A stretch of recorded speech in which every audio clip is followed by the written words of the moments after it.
क्या हिंदू लड़कियां इस देश में सच में बेहद भ्रष्ट और बदसूरत हैं? क्या वो दिन रात शराब के नशे में रहती हैं और कईयों से उनके शारीरिक संबंध भी हैं और इसी को वो अपनी आजादी भी समझती हैं? ये कहना है मंडी से सांसद कंगना रनौत का। वैसे आपको बता दें कि बयानबाजी और विवादों से कंगना रनौत का नाता कोई नया नहीं है। कभी किसी नेता पर टिप्पणी तो कभी किसी मुद्दे पर बेबाक बयान। कंगना अक्सर अपने बयानों को लेकर के सुर्खियों में बनी रहती हैं। अब एक बार फिर से उनका ये बयान चर्चा का विषय बन चुका है।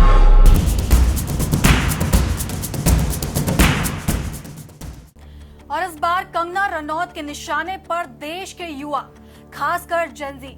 कंगना ने जेनजी को जनरेशन गटर कह दिया, यानी गटर वाली पीढ़ी। उनके इस बयान के बाद सोशल मीडिया से लेकर राजनीतिक गलियारों तक बहस तेज हो गई है।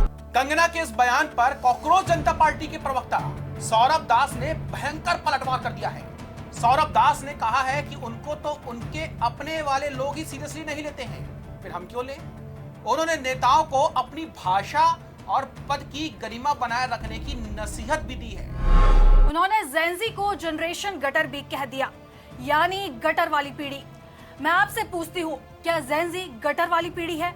सबसे जेनजी युवा ने कॉकरोच जनता पार्टी के नेतृत्व में पेपर लीक, परीक्षा व्यवस्था और नौकरियों जैसे मुद्दे को लेकर प्रदर्शन किया है। तब से ही पीढ़ी कंगना रनौत के निशाने पर है। कंगना रनौत ने जनरेशन जी को जनरेशन गटर कह दिया, जिसके बाद कॉकरोच जनता पार्टी के प्रवक्ता सौरभ दास कंगना रनौत पर सीधा हमला बोलते हुए कहा कि उनको उनके पार्टी वाले ही सीरियस नहीं लेते तो हम क्यों ले? यह बयान वैसे आपको बता दें कि ऐसे समय में आया है जब कॉकरोच जनता पार्टी की युवा जंतर मंतर पर पेपर लीक, परीक्षा व्यवस्था और नौकरियों को लेकर के प्रदर्शन कर रहे थे। अब इस बयान पर सौरभ दास की प्रतिक्रिया भी सुन लीजिए आप। उन्होंने साफ साफ कहा है कि मुझे नहीं लगता कि कोई भी उनको सीरियसली लेता है या उनकी बात सुनता है। वो नेता जरूर बन गई हैं, इस पर मैं ज्यादा कुछ नहीं बोलूंगा। शब्दावली सही नहीं है। नेताओं को अपनी शब्दावली संभाल लेनी चाहिए, अपने पद की गरिमा को बनाए रखना चाहिए। आपसे कई गुना ज्यादा जेनजी इस देश के लिए काम कर रहे हैं। इस देश के लोकतंत्र में फिर से भरोसा जगाने का काम जेनजी ने ही किया है, आपने नहीं किया है। ये बात कंगना रनौत को जरूर याद रखना। सौरभ दास का आरोप है कि कंगना रनौत की बातों को उनकी अपनी पार्टी के लोग भी ज्यादा गंभीरता से नहीं लेते हैं। ऐसे में युवा आंदोलन से जुड़े लोग क्यों ले? सिर्फ बयानबाजी नहीं, सौरभ दास ने सरकार से अपनी मांगों को भी दोहराया। उन्होंने कहा, हम लोग कई दिनों से ग्राउंड पर थे, हमारी कुछ मांगे थी और वो मांगे पूरी होनी चाहिए। ये सबसे महत्वपूर्ण बात है। चलिए अब आपको बताते हैं कि कॉकरोच जनता पार्टी की अब मुख्य मांगे क्या रह गई हैं। पहली है कि प्रदर्शनकारियों के खिलाफ दर्ज सभी एफआईआर वापस ली जाए। दूसरी है कि भविष्य में ऐसे एक्शन नहीं लिए जाएंगे, इसकी लिखित में गारंटी चाहिए उन्हें। तीसरी है हिरासत में लिए गए प्रदर्शनकारियों को तुरंत रिहा किया जाए। सौरभ दास ने साफ कहा है, सुप्रीम कोर्ट के आदेश के बावजूद अगर पहले से एफआईआर वाले लोगों को नहीं छोड़ा जा रहा तो यह उन्हें मंजूर नहीं है। हमारी डिमांड क्लियर है, उसी के हिसाब से होना चाहिए। उसी पर एग्रीमेंट हुई थी। कल रात करीब 10 बजे से 1 बजे तक सरकार के प्रतिनिधियों के साथ लंबी मीटिंग हुई।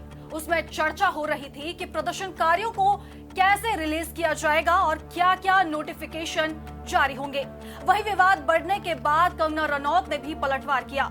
उन्होंने सौरभ दास की आलोचना करते हुए कहा कि उनकी उम्र में वह 2 नेशनल अवार्ड जीत चुकी थी और उन्होंने सौरभ दास की योग्यता पर भी सवाल उठाए। अब कंगना के इस विवादित बयान पर कई नेताओं ने आपत्ति जताई है, अपनी अपनी प्रतिक्रियाएं भी दी हैं। जहां पर जेडीयू की प्रवक्ता अंजुम आरा ने भी कंगना के बयान पर आपत्ति जताते हुए कहा है कि युवा और बेटियों को लेकर के इस तरीके की भाषा स्वीकार नहीं की जा सकती है।